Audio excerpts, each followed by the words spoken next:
aujourd'hui, j'ai choisi de vous parler de la pâte sucrée, alors qui va nous servir pour faire différentes tartes, aussi bien aux fruits. Moi, j'ai fait le choix aujourd'hui de le faire pour les gourmands. On va faire une tarte au chocolat. Donc, nous allons réaliser tout d'abord la pâte sucrée. Les ingrédients nécessaires, c'est de la farine. Alors, farine tamisée de préférence. Et là, on va utiliser du sucre glace. C'est beaucoup plus fluide et on aura une pâte qui sera beaucoup plus friande. Donc, on met d'abord la farine, le sucre glace. Très important, toujours, sur toutes les pâtes, on va mettre un peu de sel fin. Ensuite, on va faire le fameux puits comme ceci. Et là, on va additionner, alors le beurre qu'il faut vraiment que le beurre soit pommade, pour que ce soit beaucoup plus facile à incorporer et qu'on ait quelque chose de bien homogène. Une fois que vous avez mis le beurre, on va prendre nos mains et là, on va tout simplement, c'est ce qui s'appelle sabler. Alors, ce qu'il faut, c'est d'abord incorporer petit à petit, comme ceci. Alors, il faut que le beurre soit, dans un premier temps, bien incorporé. Et alors après, pourquoi on dit sabler? Parce que vous allez voir, on va tout simplement, entre les deux mains, comme ceci, légèrement sabler.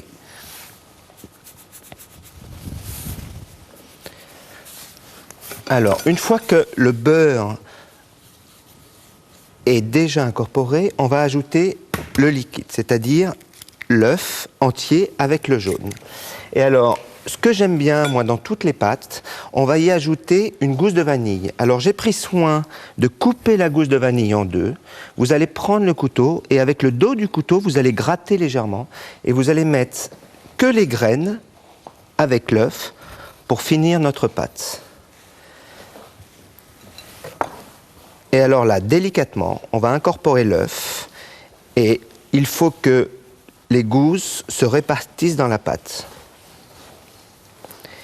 Donc là, maintenant, il suffit juste de former une boule comme ceci.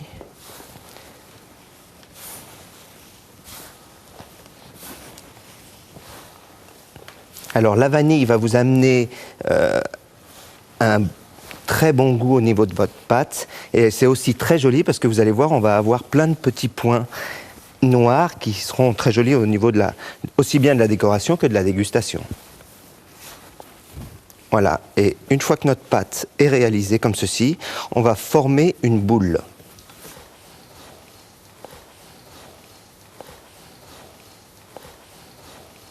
Alors ce qu'il faut faire, donc évidemment, bien détacher toute la pâte qui colle au niveau des mains, bien réunir toutes les parties qui se trouvent autour, et là on va ce qu'on appelle fraiser, c'est-à-dire vous allez avec la paume de la main faire un mouvement comme ceci pour avoir une belle pâte et ce qu'on peut appeler un pâton.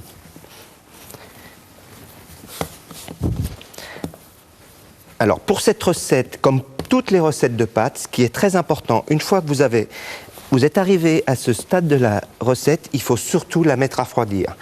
Alors on la dépose dans une assiette, on va mettre un film dessus, toujours filmer un produit qui va aller au frigo. Sur le dessus et on va pouvoir mettre ça au réfrigérateur. Alors il faut vraiment le laisser minimum une demi-heure. Voilà.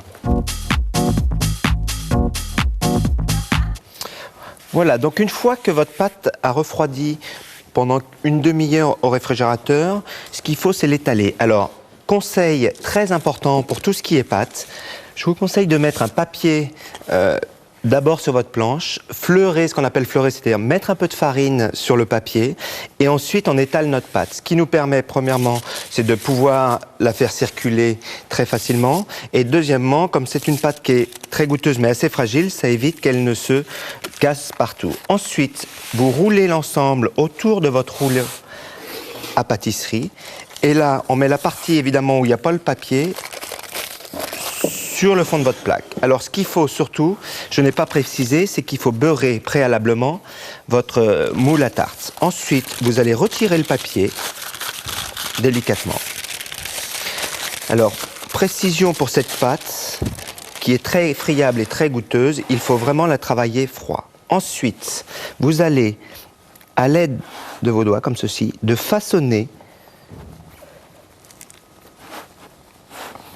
votre tarte, vous allez prendre un couteau et là, vous allez découper proprement en mettant votre couteau légèrement incliné les bords et l'excédent de pâte.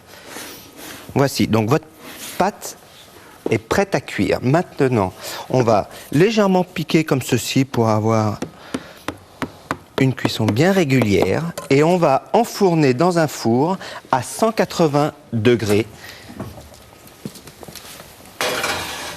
pendant 15 à 20 minutes. Pendant que ma pâte sucrée cuitait au four, j'ai réalisé une ganache. Qu'est-ce que c'est que la ganache? C'est tout simplement un appareil avec de la crème, du chocolat, du lait et des œufs. On fait bouillir la crème. À ébullition, on la verse sur du chocolat qu'on a préalablement coupé en petits morceaux. On mélange bien ce mélange pour obtenir quelque chose d'homogène. Quand c'est légèrement refroidi, vous allez incorporer le lait à l'intérieur et au tout dernier moment, on va ajouter les 2 œufs. Alors, il ne faut surtout pas que ce soit trop chaud pour éviter de faire cuire les œufs avant la cuisson de notre tarte. Maintenant, on va ouvrir le four, sortir la tarte qui a cuit pendant 20 minutes dans un four à 180 degrés. On va verser la ganache à l'intérieur de notre tarte. On va remplir vraiment au plus haut de nos bords de la pâte parce que premièrement, c'est joli et deuxièmement, c'est très bon, comme ceci. Et alors là, détail très important, vous allez renfourner la pâte avec la ganache et ce qu'il faut, c'est éteindre le four. Magie, voilà notre tarte qui est déjà cuite. Alors ça permet qu'elle soit juste coagulée. L'œuf, les 20 minutes ont permis à l'œuf de coaguler. Ensuite, on la découpe. On a quelque chose qui doit être et qui est très moelleux.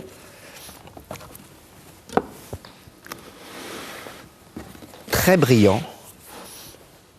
Et avec une pâte comme ceci, très croustillante. Après l'avoir découpée, je vais la déguster. Je vous dis au revoir et à très bientôt pour de nouvelles recettes.